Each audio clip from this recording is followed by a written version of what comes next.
we teach them the morality of sex education, the principles behind it, why people engage in sex, and so on and so forth, rather than making a topic a taboo. You see, when you make a topic taboo, the curiosity comes into play. Yeah? And when kids are curious, they will experiment. So this is a catch-22 question again, whether you want to give free condoms to avoid teenage pregnancy or not. So one school of thought say if you give condom, you will just make them have sex more. Yeah? But there's another one who say that no, teenagers are going to have sex anyway. I mean, if the parents do not take care of them, do not know where they are at 3 a.m., they're going to have sex. Not to say that I was doing that a long time ago, but that is human nature. It's human nature. I mean, it all boils down to upbringing. It all boils down to the family institution.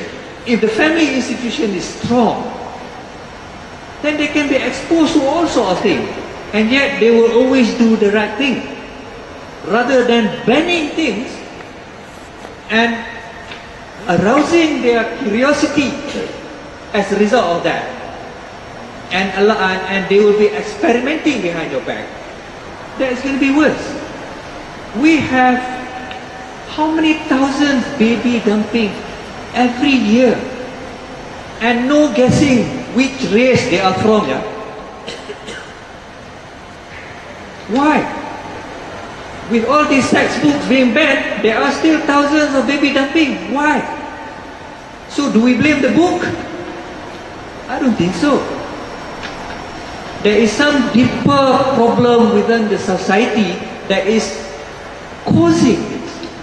It is not the book. I don't think so. Why? Okay, thank you, Mr. Art. Now kita beralih kepada Encik Mustaqeem. So, for those who don't know, Mr. Mustaqeem here is also an author. So, untuk pengetahuan semua, buku-buku dia pun kena ban juga. So, that brings us to our question, Saudara Mustaqeem.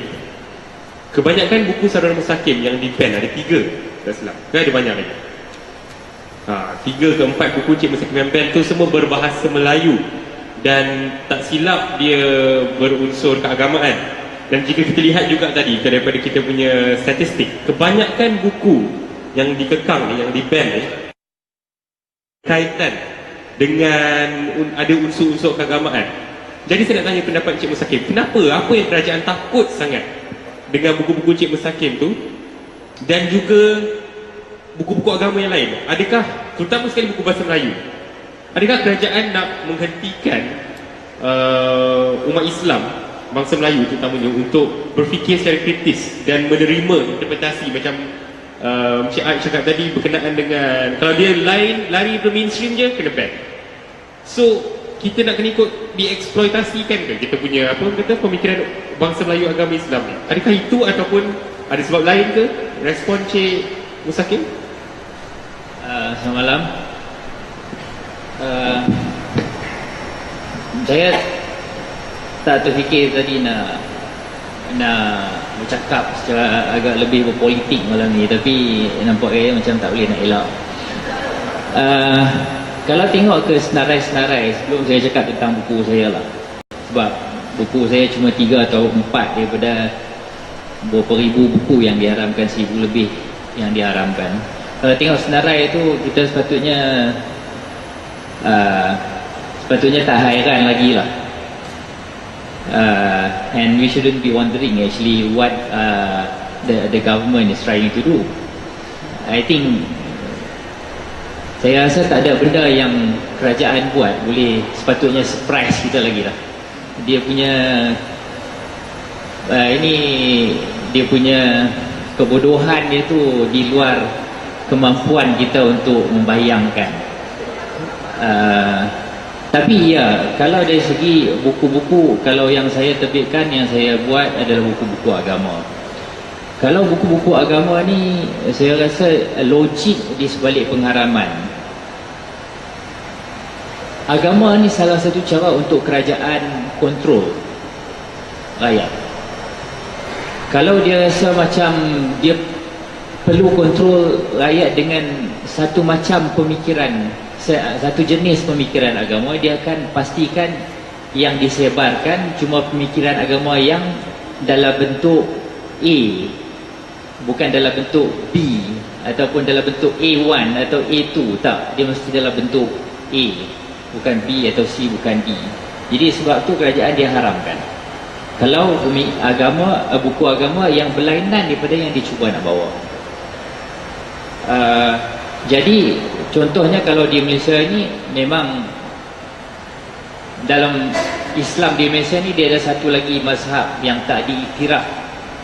Ini satu denomination, satu aliran, satu mazhab dalam Islam yang nama dia Syiah. Buku-buku tentang Syiah pasti diharamkan, sebab Syiah itu pun diharamkan di Malaysia. Kalau di negeri Selangor, setiap hari Jumaat kita doa supaya Tuhan jauhkan kita daripada Syiah. Jadi buku-buku Syiah itu pasti diharamkan. Kemudian kalau kita tengok dalam senarai itu juga ada buku, kalau mungkin tuan-tuan masih ingat, saya nampak umur masing-masing ini pernah dengar Al-Arkam lah, diharamkan dulu. Buku-buku Al-Arkam itu tentu diharamkan. Tapi buku-buku saya ni buku-buku baik. Jadi kita heran sebab apa dia diharamkan. Tapi sememangnya buku-buku yang saya buat tu berlainan daripada yang kerajaan nak kita fikir. Contoh, tema-tema dalam penerbitan, dalam buku-buku yang saya buat, saya memakai beberapa tema yang besar. Sebagai contoh, tema dia, kita, dunia ini semakin kecil, manusia semakin selalu berinteraksi. Kita dah tak duduk di kampung Melayu semata-mata, tak duduk di negara Muslim semata-mata. Dalam negara Malaysia ada Muslim, ada Kristian, ada Buddha, ada Hindu dan sebagainya. Jadi dalam buku-buku yang saya buat ni untuk mengajak orang supaya lebih berinteraksi, supaya lebih berempati, empathize dengan agama-agama lain sebagai contoh.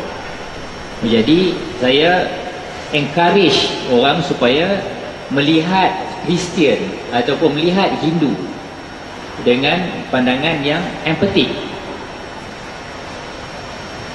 Jadi mungkin benda-benda yang macam ni tak menguntungkan kerajaan, sebab kerajaan perlu Muslim, Kristian, Hindu, Buddha duduk dalam kotak masing-masing. Jadi buku yang mengajak kepada masyarakat majmuk, mengajak kepada semangat muhibah, itu saya rasa kerajaan tak akan senang. Itu salah satu buku saya yang diharamkan. Dalam masyarakat kita sebagai contoh, selalu juga berlaku kes rumah tangga pecah belah sebab anak-anak nak kahwin, tapi dia nak kahwin dengan Kristian. Muslim nak kahwin dengan Kristian, Muslim nak kahwin dengan Hindu. Jadi bergaduh keluarga, bawa lari anak pinak dan sebagainya. Kemudian body snatching yang kita dapat. Jadi saya keluarkan satu track, satu risalah kecil yang membincangkan tentang soal mixed marriage dalam pandangan Islam. Sebab apa? Sebab kita nak respon isu dalam masyarakat kita, masalah body snatching dan sebagainya. Jadi saya keluarkan buku yang bercakap tentang mixed marriage, bahawa benda ni menurut pandangan Islam benda yang boleh dibincang, mungkin boleh dibenarkan juga, mungkin, dan ada pandangan-pandangan yang berlainan. dalam isu mixed marriage. Tapi saya tutup juga buku tu dengan saya kata mixed marriage ini bukan satu benda yang saya rasa perlu kita encourage. Cuma ini perbincangan akademik mungkin sebagai respon kepada isu dalam masyarakat. Buku ni diharamkan. Kemudian di kalangan masyarakat Muslim Malaysia ni, kita nak undang-undang Islam. Kita bercakap tentang undang-undang Islam. Pas nak menang, dia bawa kes duduk ke parlimen. Gunakan isu agama untuk menang, gunakan isu undang-undang Islam untuk menang. Jadi saya keluar terjemah satu buku yang ditulis oleh seorang scholar dari Amerika, Abdullah Ahmad Naim nama dia, asal dia Sudan, yang argue, yang bincangkan macam mana kita nak laksanakan undang-undang Islam, tapi bukan dengan cara PAS. Yang dia bercakap tentang Islamic law, yang dia punya emphasis dia adalah kepada soal keadilan, soal kebebasan, soal equality, soal kesetaraan dan sebagainya, bukan soal potong tangan dan sebagainya. Ini yang kita cuba untuk ubah. Tapi sekali lagi, bagi saya ini politikal, sebab benda ni tak menguntungkan rejim sedia ada. Kalau pembaca, kalau rakyat Malaysia mula sedar bahawa yang dibawa oleh parti seperti PAS contohnya, itu cuma retorik, rejim dah tak boleh nak pecah belahkan lagi dah. Masyarakat dah tak boleh nak berbodoh pengundi lagi dah. Jadi saya rasa itu lebih kepada sebab-sebab politik yang, kalau kita rujuk kepada soalan tadi, adakah benda itu berkesan? Sudah tentu ni satu kerja bodoh yang tak akan berkesan, sebab idea-idea yang terdapat di dalam buku-buku yang diharamkan ni sekarang di hujung jari. Kita boleh jumpa dalam kita boleh Google dan sebagainya, jauh lebih banyak daripada setakat yang kita mampu untuk publish buku-buku tu. Tapi kalau ditanya logik, saya rasa itulah logik dia, susah nak fikir logik yang lain. Sekian. Thank you, Mustaqeem. Now we turn our eyes to Dr. Farouk Musa. Last month, I believe, September, Islamic Renaissance Front, which you are part of, organized a forum on apostasy and democracy. And subsequent to that, you invited a Turkish journalist, Mustafa Akil, and he was then detained by Jawi, right? Can you share with us the entire experience and maybe tell us more about the whole episode? Thank you, Hannah. Well, actually, I think most of us we have read and heard about this particular issue about Mustafa Akil, guest of us, who has been here for I think he was with us, from our invitation for 3 times, and once with ideas, so altogether 4 times in Malaysia, and there was never such an incident before. So this time around, I think, from my perception, is that the religious authorities, they wanted to show their power in trying to curtail this kind of intellectual discourse, because they are using the pretext that this is about what do you call, about tawliyah, about having accreditation to speak on, to teach religion, mengajar agama. In actual sense, like this particular issue about mengajar agama is very controversial in a way, because if you look at our crowd, there were about almost 100 people who attended the forum on freedom of conscience, right? Many of them were non-Muslims, like only a few of them were Muslims. So to say that to teach means that to teach the Muslims, right? they are meant for those ustaz who are preaching in mosques, in surahs, and so on and so forth, not for any intellectual discourse. I think it's an aberration and it's a kind of for them to charge under this teaching without permit, without tawdeh, right? One. Secondly, in that particular forum, there was also a speaker, a panelist from IKIM, right? And he was there from the religious authority. In fact, I initially invited a deputy director of JAKIM to attend, but you know, he declined, and he suggested director of IKIM to be a panelist to replace him. We invited him, and there was one from Ikram, from the women's wing, the head of women's wing in Ikram, and of course one is I think you know him, Dato' Saifuddin Abdullah, who's the chair of Global Movement of Moderates.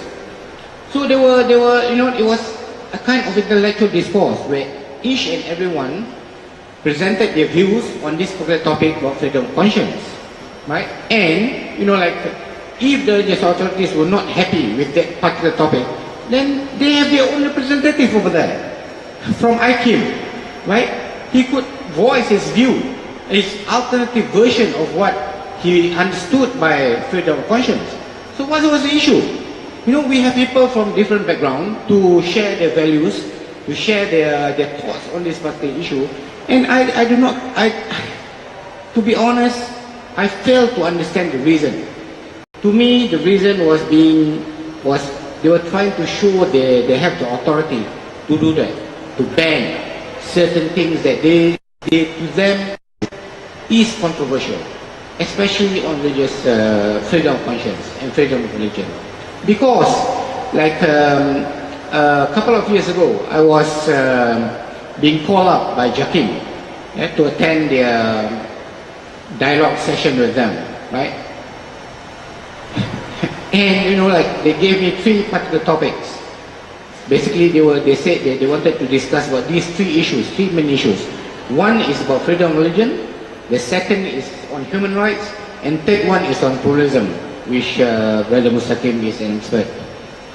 So now, I spent 2.5 hours, 80% of the time from 2.5 hours discussing about freedom of religion or freedom of conscience. So it means that this particular issue was, to them, is very, very sensitive. Because they think that for anyone to have freedom of conscience means to say that if we have freedom of conscience to believe or to disbelieve, then if we allow people to have this freedom of conscience, Muslims will leave Islam and will become apostates or will become Christians. I told them that this is ridiculous. You know, in a few other forums, I've said that, you know, I have been a Mac user since late 80s, right? Even now, there are newer computers, there are Acers, there are Hewlett Packards, there are, you know, so other, you know, more window-based computers, but I'm still loyal to my Mac. I'm still a Mac user until today. It's part of my life. If a computer could be part of your life, what about religion? It's so deeply entrenched inside us. Like, it's not easy for us to discard our religion and to say that we want to become, we want to embrace another religion. So to me, it is something that doesn't make sense at all. It's as simple as that. And to me, that they wanted to have their version, like what Brother Mustaqeem said, their version of Islam, and this is the version that they wanted us to believe in. And you cannot propose any other versions of Islam that is contradictory to what is their understanding of Islam. That's it.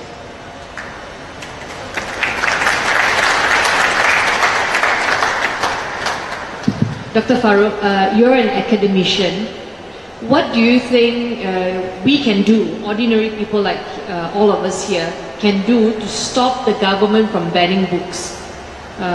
What's the call for action here? You know, what do you think people can do to stop this from happening? Well, this is, I think, is quite a difficult question. Well, you see, the reason, like what Art has mentioned, right, they always say is, public order, right? Because this kind of some certain group that could create disorder, right? And we wanted to tell them, like, I was called by Jaya, and I told them, like, all our forums, so far for the past, 7 years or 8 years, they were conducted in civility, right? No one has thrown chairs around or something like that. The discourse was civil. So, and I think that, the most important thing for us, for the public, is for us to show civil disobedience. That is to say that, I believe in this Mahatma Gandhi, in this oppositions against the British at that time, was civil disobedience. To show that, we will not keep quiet, or we will not obey the banning of books, and we will continue going to read those books, no matter what it is. We have to say that, we have the right to read whatever we want to, as much as I have the right to write whatever I like to. Right? I'm an academician, so I can write, I can publish, I can do whatever I like, as long as within the norms and within the rules of the country. And the most important thing is like what I like to quote this. I believe most of you have seen this movie, Dead Poets Society, right? This teacher John Keating. You know what he said to his students? No matter what anybody tells you, words and ideas can change the world. I believe in that. And I believe that if we continue to write, if we continue to spread our ideas, it can be a virus that cannot be stopped by the current government.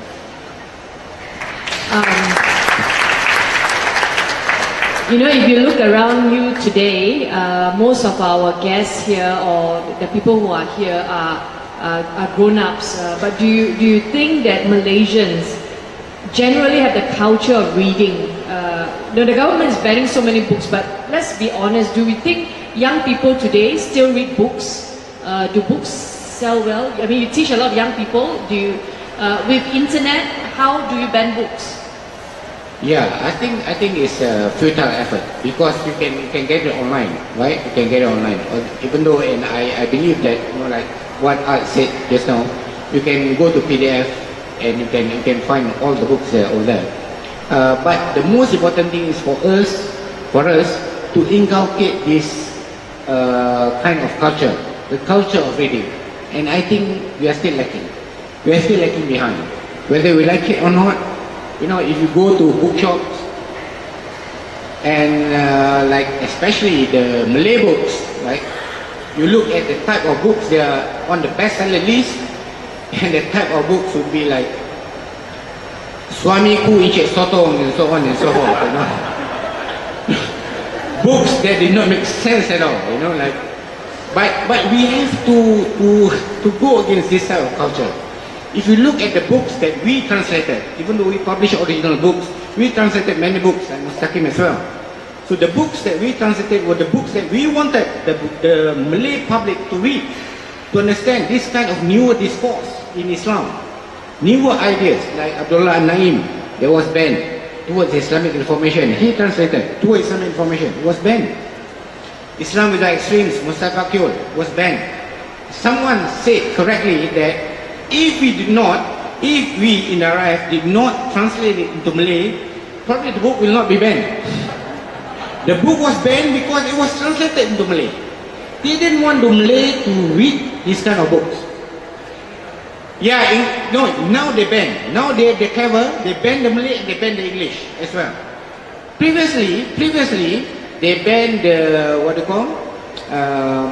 Origin of Species by Charles Darwin in Indonesia.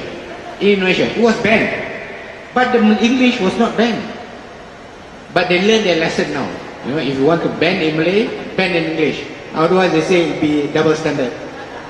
Because I've already said that the reason why they were doing this was because they want to control the mind of the Malays. How we think, how the Malays think. They're very scared of that. They're very scared of losing the hegemony on the Malay mind. And that's the reason why we have to continue to fight against this kind of hegemony.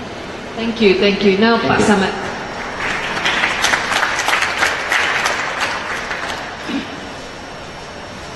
I think they should be scared of whatever books Lim Kit Siang write.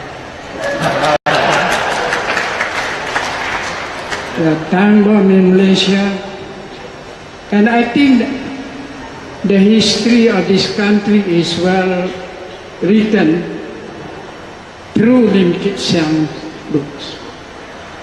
It's unfortunately the Malays, not all of them, don't read because Lim Kit Siang is from DAP and I'm also from DAP. and they believe that DAP is always the Catholic. From May 13. Only recently I have seen a few Malays who talk about May 13 in a different shape.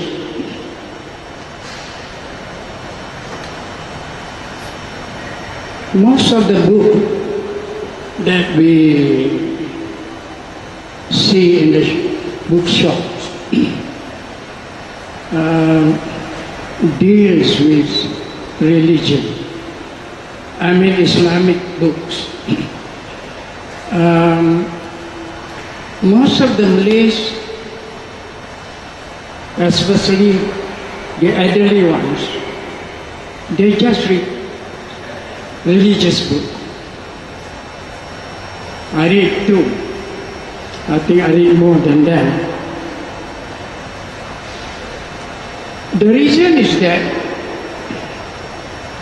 all this while,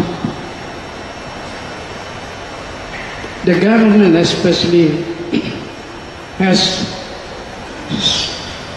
intimidated them by saying that this country will go to other races,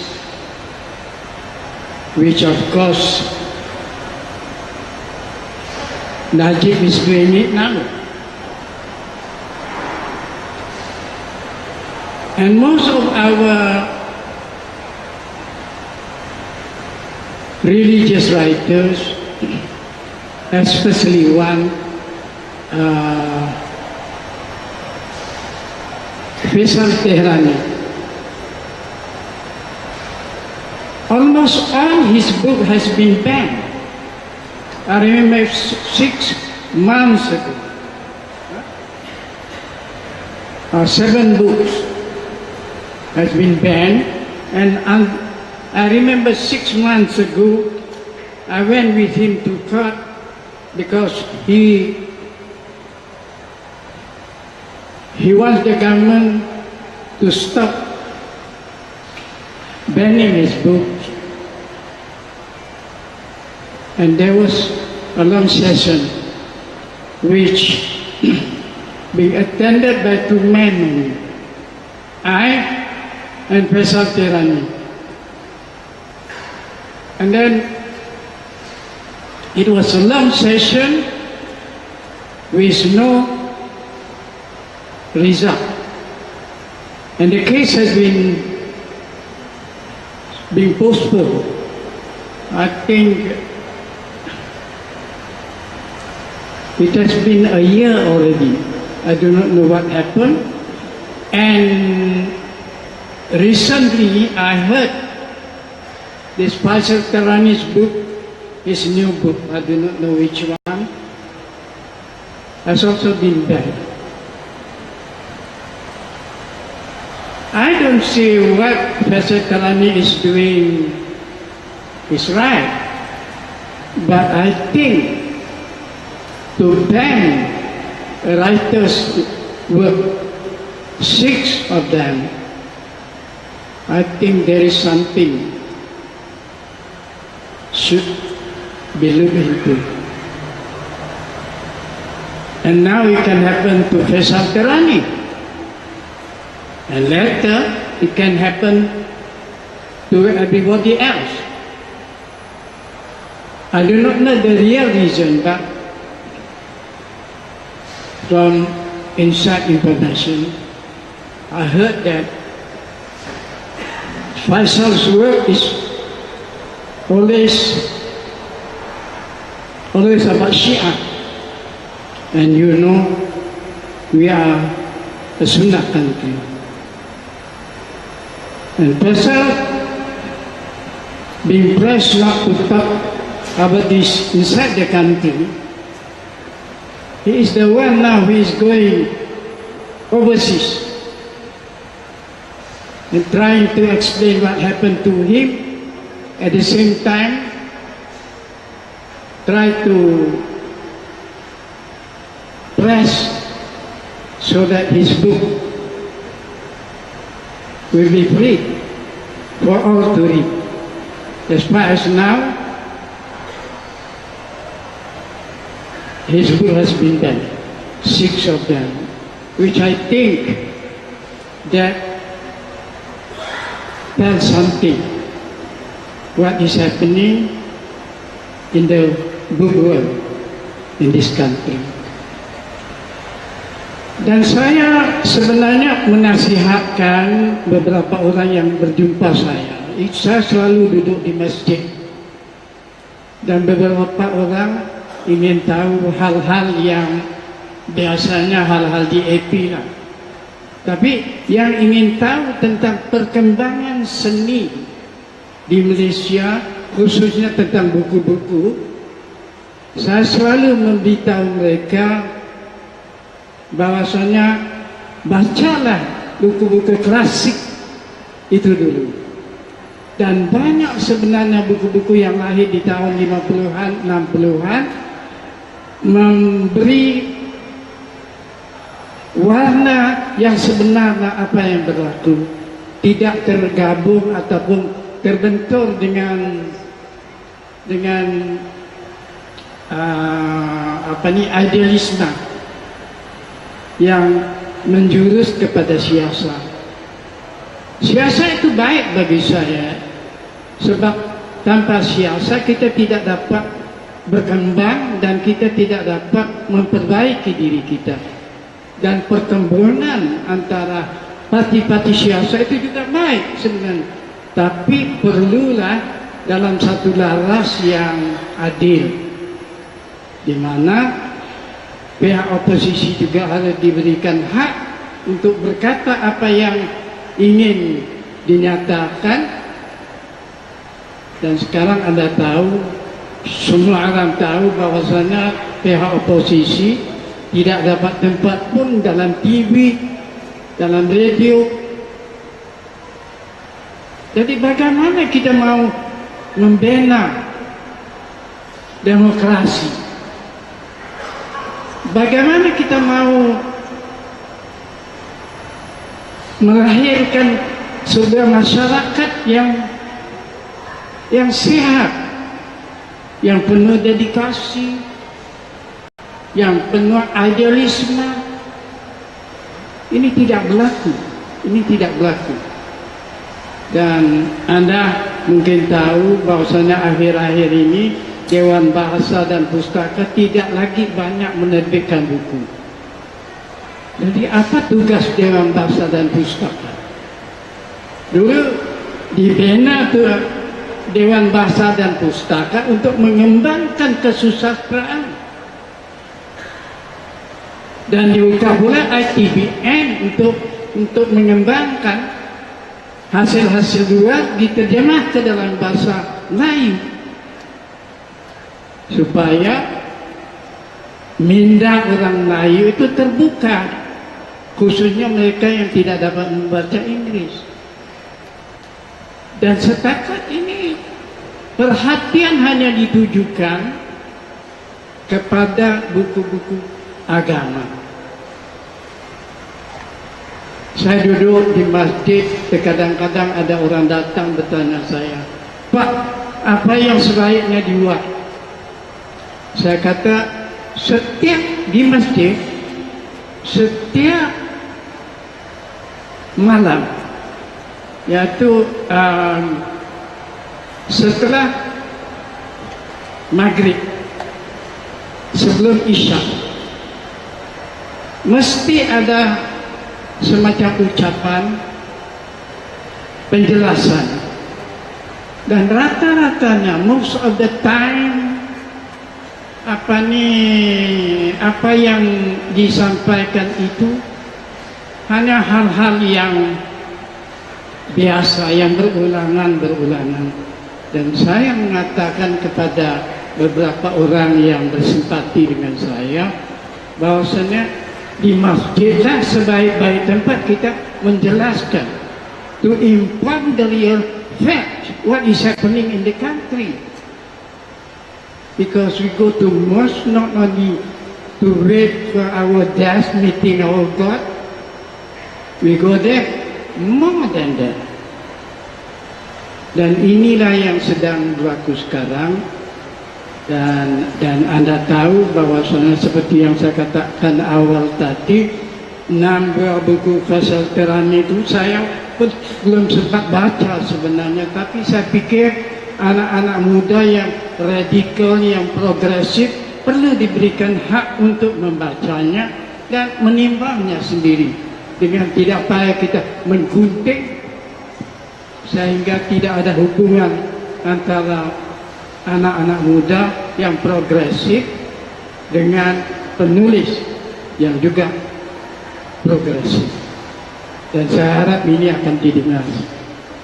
Okay, one final question for Art before we open up for Q&A. Thank you, Pak Samad. For Art, do you think are there any laws? Are there any arguments in favor of banning books? For example, if Zakir Naik writes a very terrible book that can divide Malaysians further, do you think those books ought to be banned? Or do you think we should abolish it totally, or limit the scope, or use another law to charge people who write books like this to further divide Malaysia? For example, if there are books bordering terrorism, not exactly terrorism, but can lead people towards that, what do you think? Should these books be banned? Arguments for banning. That's a good question. That was what I was saying at the end of my views just now. There must be a substantive offence behind the book, or a substantive offence which could be taken out from the contents of the book before the book could be banned, or before the author should be charged. If I write a book, let's say Ustaz Zamihan writes a book, and he expounded a view of Islam that is so fundamental. All men must marry 4. Okay. Adulterers must be stoned. Yeah. And he writes historically the crisis between the Prophet Muhammad and Bani Quraiza, the Jew, which resulted in Bani Quraiza being almost exterminated by the Prophet. So if he wrote that kind of book, it sounds extreme, it sounds fundamentalist, but he is not inciting hatred. He is not inciting Muslims to bear arms and kill the non-Muslim. That should be okay. It's just his views. That should be allowed. It's a matter of choice. If I find the time to know what fundamentalism is all about and I want to read, I will read it. But it doesn't mean that I'm going to follow it. Yeah? But if there is a book that incites Muslim to go to war, to kill non-Muslim, yeah, to be bigots, now there is a substantive offense behind that, and that is yeah, or or calling people to riot. So that is a substantive offence. He can be charged for that. And by that virtue, the book can be banned. That is my view. So there must be a substantive offence. But what we have now is not such a case. What we have now are books which discuss or engage in the discourse of how the federal constitution should be interpreted. How Malaysia was supposed to be a secular country, for example, or how Malaysia was supposed to be a liberal secular country or liberal democracy country, and they banned it. They banned it because public order. What public order is that? What protection of public order is that? We do not seem to have the ability to appreciate intelligent discourse. And that is a problem. That is the problem with censorship.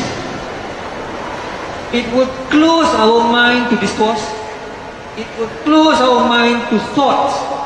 So much so that one day we just don't think anymore. That is a problem. We talk about theory of evolution. Charles Darwin.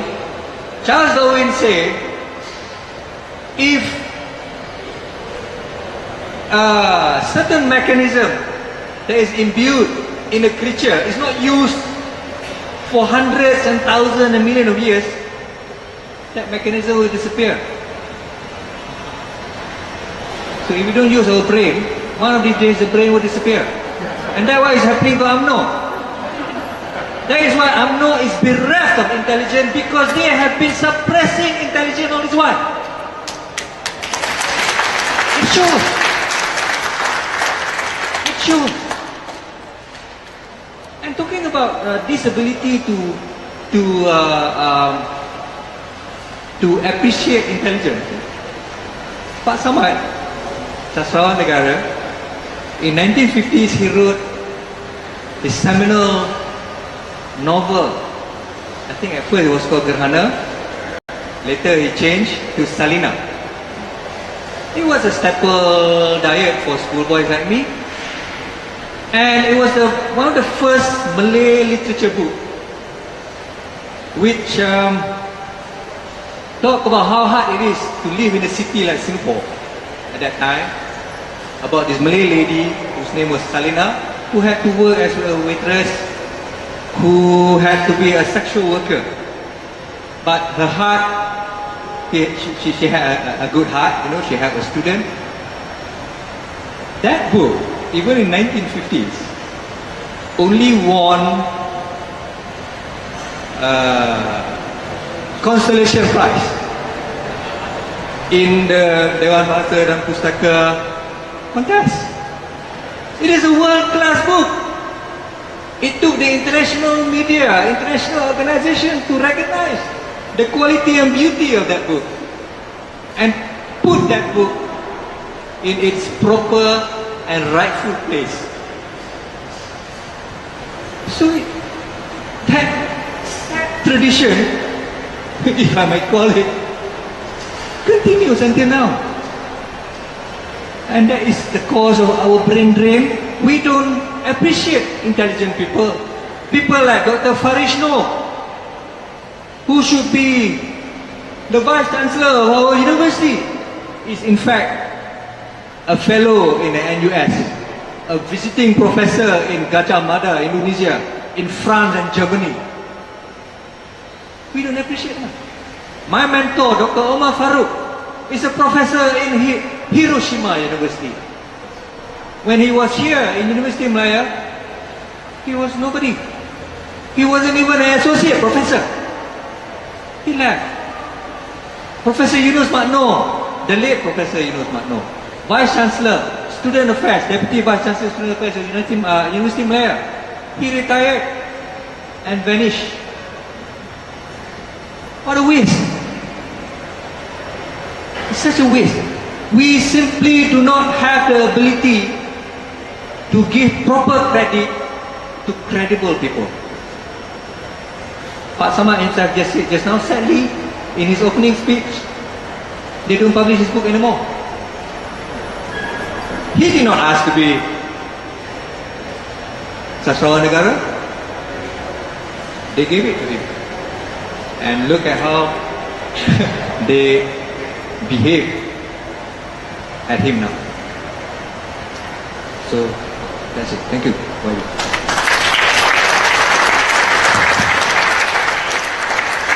Okay, thank you, Art. So I think we should open the floor. We should open. Anyone can ask questions to the panelists now. Okay, panelists. Okay, the mic is there. Please state your name and state your question. And for which panelist? My name is Malam. I congratulate the YB's office for organizing this event. It's just fantastic to hear of you. I have one statement and a question. And my statement is actually talking about just now Farouk, when you mentioned about doesn't make sense why they would even ban some books, and it sounds ridiculous. So to that I wanted to say maybe YB's list might have another very famous book which was banned in Malaysia. It's called Think and Grow Rich by Napoleon Hill. And it's also the foundation of many successful people around the world. So the statement is perhaps to answer your question, because the authorities don't mind us growing rich, but they don't want us to think. So that could be the reason why this book is banned, and so many other books are also banned. But to ask the question, when all these books get banned, perhaps the people who are really upset are only the 10% of the population, which is perhaps intellectual. But 90% of the population is fed with so many other things, which perhaps should be banned. All the sex and violence and the decimation of family values which you see on TV and the movies. So perhaps should we not think of that as a red herring? And all of us should actually go out and perhaps ask for those to be banned. Thank you. Any of the panelists would like to take this question? Dr. Farouk? Anyone? Mustaqeem? I think it's Art Harun territory.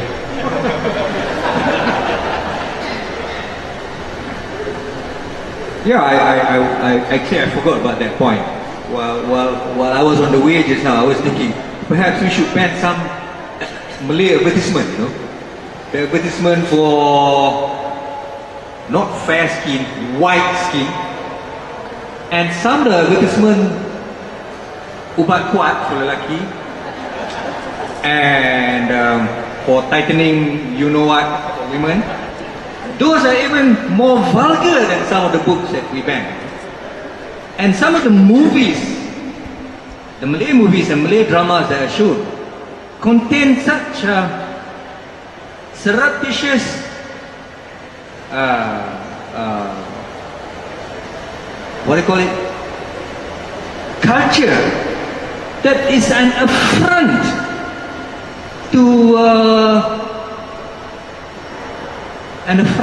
to the society. You know, there was this movie Ombak Rindu. You know, you marry your own rapist, and it was a hit. It was a hit. There was not a single critic which brought up the issue until a lady writer, I think, wrote a piece about that and brought up the issue.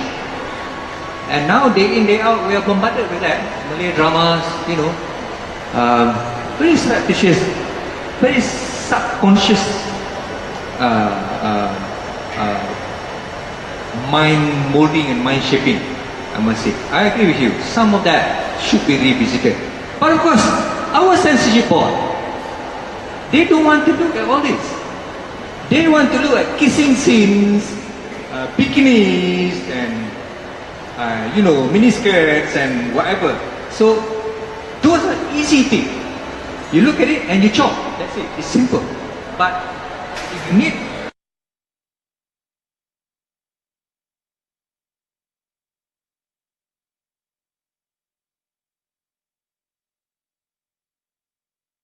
I think it's beyond that, sadly. I just want to comment about your first statement about only 10% of the population are concerned about these book banning issues. And I have to say that among the political parties, the first party that came up with a statement against book banning of our books was Amanah. Was written by YB Mujahid Usurawa, a friend of mine. But I think he stood his ground about this issue of book banning. And of course, I have to laud this initiative by Hanayo and by DAP. I mean, you are the second to come up against this initiative to fight against book banning. But I don't hear anything from PAS. You know? So, what can we expect? And nothing from Bersatu as well. Right? They didn't say anything about it. So, I was hoping, keadilan, right? Keadilan of all the parties. Right? I was expecting that having a person like Anwar Ibrahim as at the helm, I mean, it must have created kind of intellectualism within the party. But somehow, yeah, it's so unfortunate. So, as it is, was only Amanah and DAP that were against this book banning. Yeah.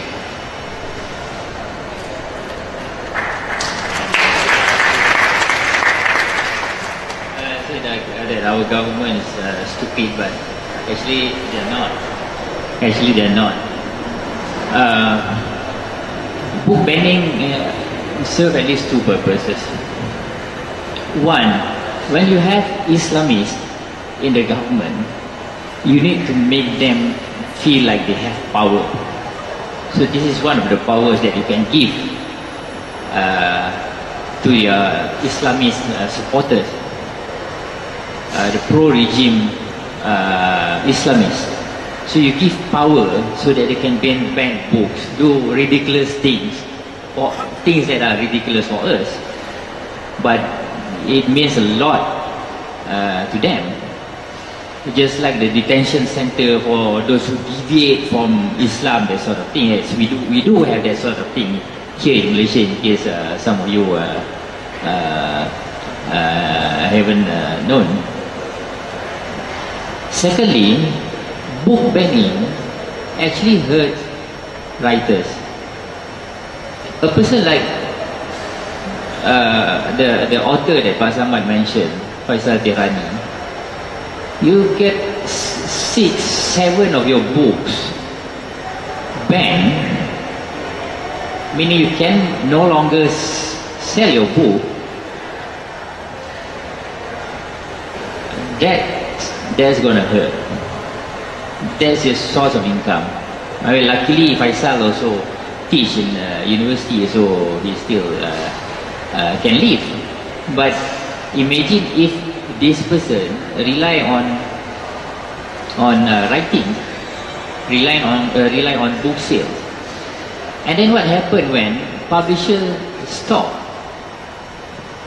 collaborating with him, with an author?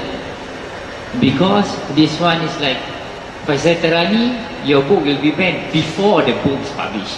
That's for sure. No publisher will work with you. Well, still you can write, of course, but it will affect, it will affect people's will to write and publish books. Yes, book reading public or intellectuals, small, very small, I think even smaller than 10% of our in the society, writers, intellectuals, but they are opinion leaders, they are opinion makers. They are the one who shape public opinion. They are the one who shape the rest of 90% population opinion. So the government is targeting these people. So the intellectuals will stop writing. So the publishers will stop publishing intellectuals' work. Publishers especially will be hurt. You print 10,000 books, after a month or two, it get banned. I mean, that way, in that regards, actually, they are stupid because they ban after 1 or 2 years. Well, you know, Malaysian civil servant, you are slow. But actually, if they ban, for instance, I mean, ban after 1 or 2 months after it's published, it's gonna hurt. And our publishers are small. We print 3,000 books. I used to print 1,000 books. It takes like 3-4 years to sell half of it. So it's gonna hurt. So they know what they're doing actually. They know what they're doing. And that's why, on a serious note, this thing, although yes, there's internet and all the, you know, internet, WhatsApp, WeChat and all that, but book will play, will still, printed books will still play a very important, crucial role in any society.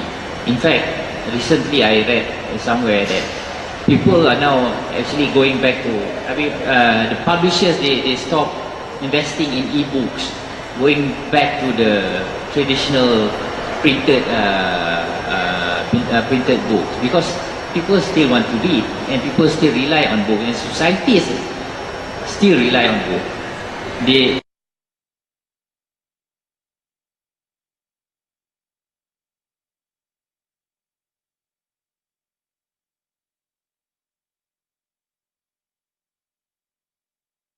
%10 of the intellectuals who read books, who write books, to keep producing works that will shape public opinion. Thank you.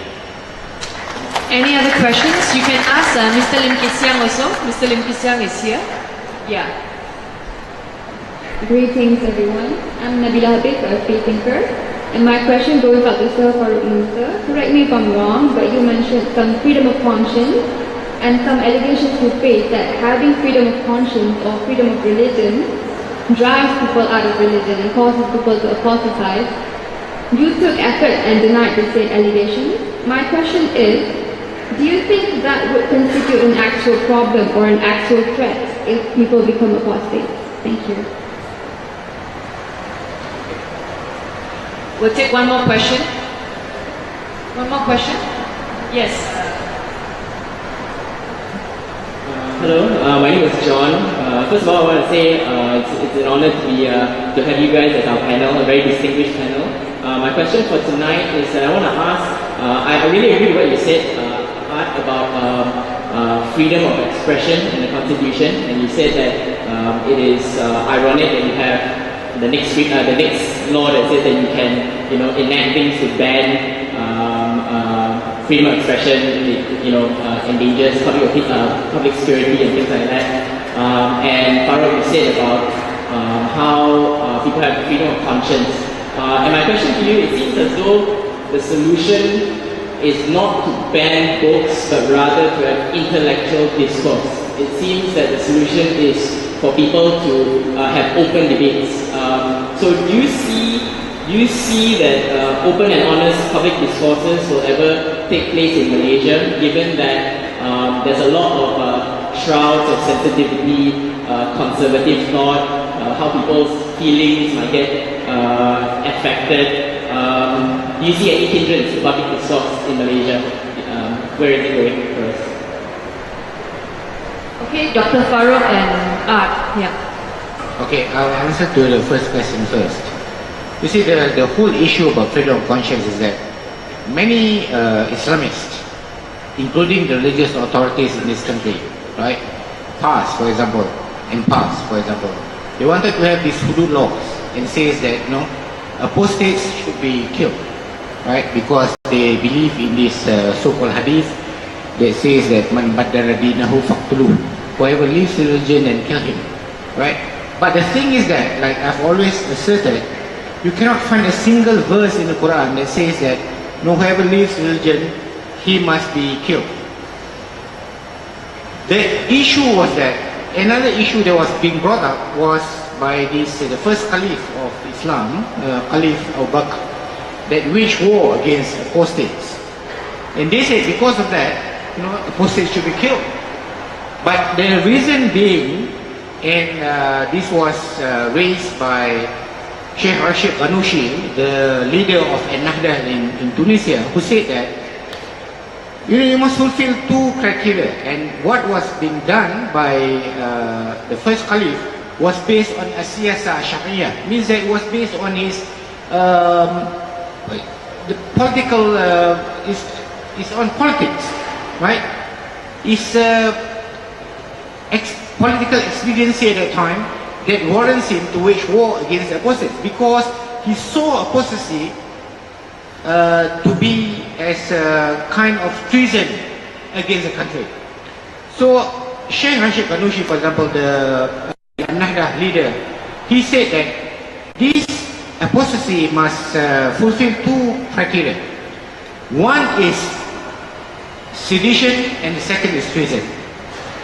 If it is done out of your own conviction to leave religion and to disbelief in religion, then it does not constitute that sedition and treason. So I do not think that an act of apostasy should be taken any action against those who leave the faith. And I said that this is the basis of freedom of conscience, that everyone has the right to believe or to disbelieve. It is individual's right. It is not the state to control whether you should believe or you should disbelieve. It is not a matter of the state. It is a matter of individual choice. In the end, it is us individually that will face God if we believe in God. It is not the state. The state will not be in front of God to answer for us. We individually will answer if we believe that we are going to see God in the hereafter. And that's what I have to say about this freedom of conscience.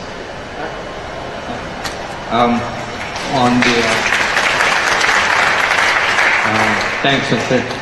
On the public discourse, I'm quite ancient. I joined University of Malaya in 1982.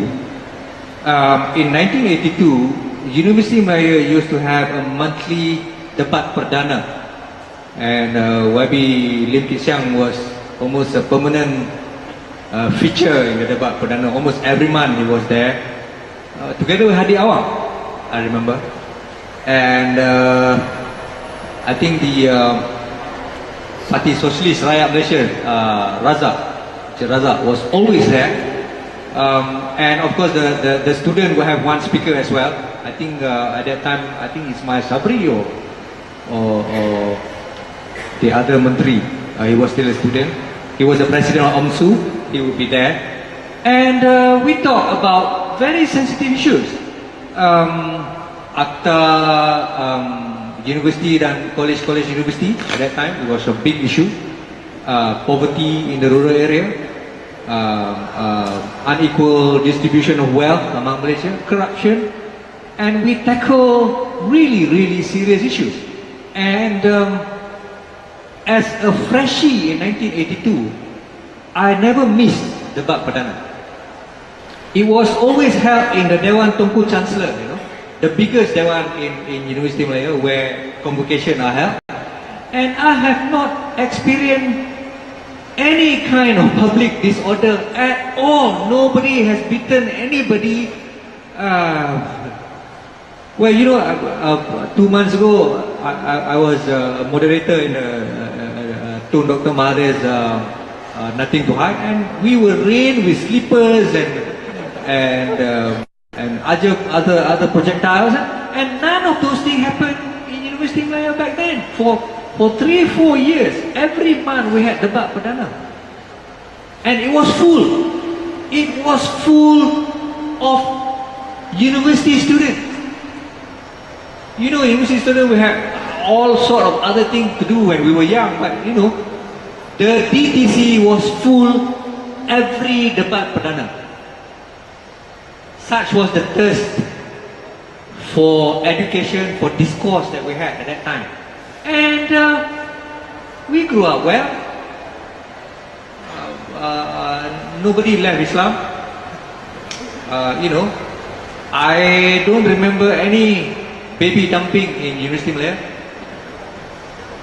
So such is the state that we are in now, that public discourse has become some sort of a bane for the society, you know. I'm surprised tonight we could gather here peacefully. I'm really surprised actually. So I think there are times when at the fringe of sensitivity we could have things like this, at the fringe. But when it comes to a real sensitive issue, let's say we want to have a public discourse on 1MDB, I can bet my right hand that that is not going to happen. It doesn't happen in the parliament. What more in public area like this? No way. No way. And when it comes to religion, interfaith, multiracial discourses, we can forget about it. We can forget about it. There will be people and forces who would come and disturb and create havoc. And then they will turn around and say, look, the organizer is negligent, the organizer is careless, yeah, and the organizer does not control the public. And that is sad. And that is at the physical level. Even at the non-physical level, in the social media, on the blogs, on news portal, on Facebook, you could see the so-called discourse that we have. We are not civil to each other. We call names to each other. We curse at each other. It's like this ability to be civil to each other, to engage at an intellectual level, at a higher plane than emotion, is not present within us. And that is surprising because we have been independent for 60 years. Where have the 60 years gone? Where have all the education for the past 60 years gone? What has happened to our society? We should be progressing, and yet we have become primitive, primordial, almost. And it is sad and very unfortunate. Very unfortunate. Sorry to dampen your spirit, but that's what I do. Maybe we have time for one more question. Yes, young man or woman. You volunteer your friend to ask a question. Final question because the mall is going to shut soon. Yeah. So, I'm Nadia. I would like to ask Harun. Just now you said something about incitement to hatred. Incitement of hatred when you were talking about Zakir Naik's book. How exactly would you define that? Because when you say that if a book can incite someone to do something, that means you are implying that people do not have a mind of their own when they read. So that actually kind of, gives caveats to the government for the reasons to actually ban books in the first place. So how exactly would you define the incitement of hatred? Thank you. We must strike a balance between the real threat to public order and a mere perception of a threat to public order. Yeah, we cannot simply put everything in one basket and say you are threatening public order. We can't do that. There must be a substantive offense of crime behind that book. If I write a book and say let's all Muslims bear arms tomorrow because the AP is going to take over the country, now that's incitement. But if I write a book to say that we should go back to fundamental Islam, we shouldn't share dobi or laundry with non-Muslim, should be only for Muslim, that is an opinion. I'm not inciting anybody. Go ahead.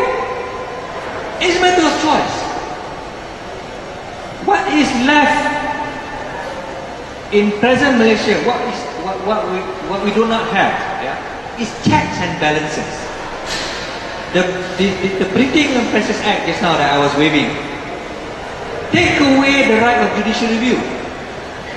It constricts the right of judicial review. It becomes so narrow that if we go to court, the court cannot decide. The court cannot review. So there is no check and balances. So now we have a minister who has an absolute discretion to decide. He say, okay, I decide this book is a threat to public order. He bans it. That's it.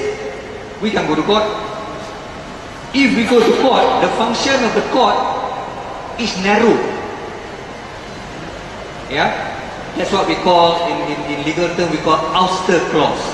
A clause that ousters the power of the court to review the decision or the exercise of discretion by the minister. So the court is clear. The wing is clear. Cannot be argued. You remember the ISA? The ISA say if you go to court for habeas corpus, the court can only look at procedural non-compliance. So meaning the court can only check full stop and commas. Whether form 38B is filled up and 39A and 38A is not filled up. Whether the name is spelled correctly, that's it. But the court cannot decide on the merit. The court cannot look at the decision of the minister and say this decision is not supported by merit. No, the court can't do that. So when checks and balance is not present, then it's up to the government to decide. Although there is no substantive offence behind the book is banned. Like the G25. If it is really a threat to public order, why don't you charge the author for threatening public order? Why don't you? Because there is no substantive offence. As simple as that. And that is what I mean. We must strike a balance. And I think the proper striking of balance should start from a well thought out, well powered mechanism for check and balances. And that is the court. As simple as that. That's what I mean. I hope it answers your question. Okay, I think before we end our discourse tonight, Mr. Kid, do you have any last remark that you want to say before we close the discourse tonight? Okay, so we want to thank all of you for coming out on a Monday night, especially after that heavy rain. These are really the people who care about the direction of this nation, and you deserve a big round of applause. I want to thank the panelists also for taking time to come. Mustaqeem came on his motor, Pak Samad came on LRT, Harun was on Subang Planet Link Jam for a long time, so thank you so much for making time to come. So as and when we will have more and more forums like that, or in the months to come, then we'll keep you informed and notified. Before we finish tonight, can we just have a group photo? I think the panelists will come down.